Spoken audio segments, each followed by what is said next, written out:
Judgment in the matter of a reference by the Attorney General for Northern Ireland. I apologise in advance for what will appear impenetrable, not to say unintelligible, in my summary of this judgment. My only feeble excuse is that it is a fairly technical subject. Under paragraph 34 of Schedule 10 to the Northern Ireland Act 1998, the Attorney General for Northern Ireland may refer to the Supreme Court for its determination any devolution issue which is not the subject of proceedings. And by virtue of paragraph 1b of Schedule 10, a devolution issue includes a question whether a purported or proposed exercise of a function by a minister or Northern Ireland Department is or would be invalid by reason of Section 24 of the 1998 Act. And Section 24, among other things, provides that a minister or Northern Ireland Department has no power to make any subordinate legislation or to do any act so far as the legislation or act would be incompatible with any of the Convention rights. That's the rights under the European Convention on Human Rights and Fundamental Freedoms. In any event, by the Welfare Reform Northern Ireland Order 2017, the Secretary of State for Northern Ireland commenced a number of universal credit provisions for claims for benefit that were made on or after the 27th of September 2017, and in particular where the claimant resided in an area known as Number 1 Relevant Districts. Although it was for the Secretary of State to appoint the dates for commencement, he did so by a legislative technique which the Attorney General contended requires action by the Northern Ireland Department for Communities, which is part of the Northern Ireland Executive, of course. The 2017 order defines the Number 1 Relevant Districts as the postcodes specified in the table in the list of the Number 1 Relevant Districts. The commencement order was drafted so that the universal credit could come into effect if the department published a list of postcodes, which postcodes together made up the district within which the benefit will commence. And what the Attorney General contended was that the act of preparing the postcodes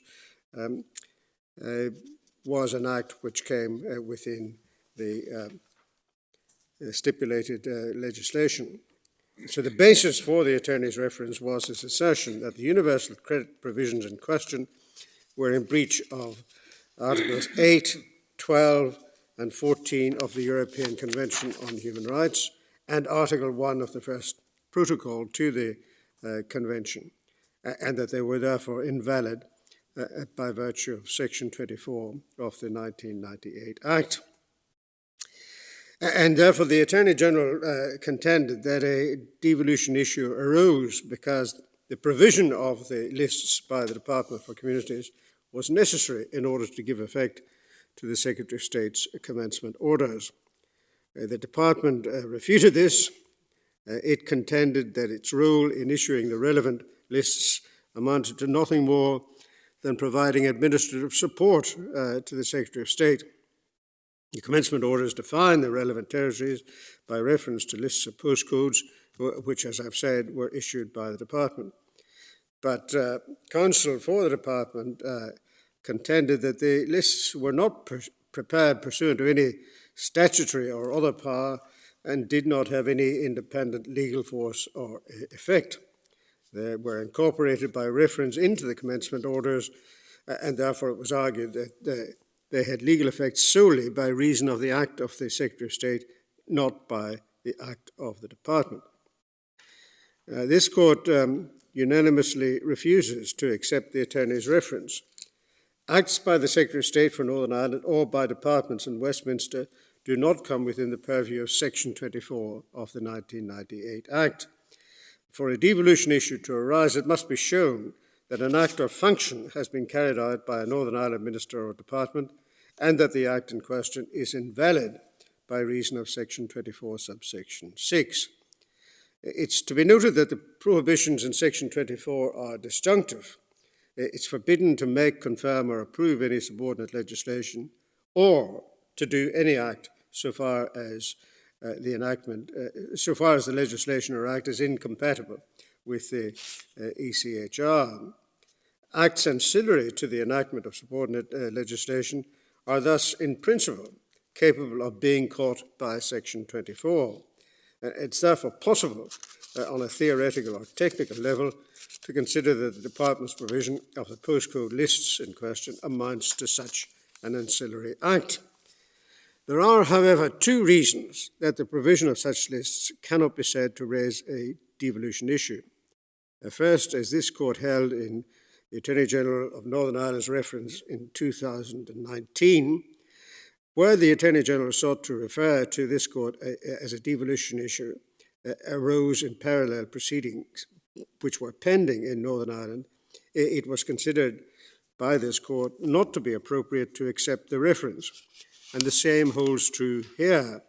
A challenge to the universal credit provisions will come before this court shortly on appeal from a decision of the English Court of Appeal. And it will, of course, be open to the Attorney General for Northern Ireland to apply to intervene in that appeal. But secondly, and more importantly, the fundamental underpinning of the Attorney's case is that the introduction of universal credit in Northern Ireland by Act of the Secretary of State is incompatible with the European Convention on Human Rights.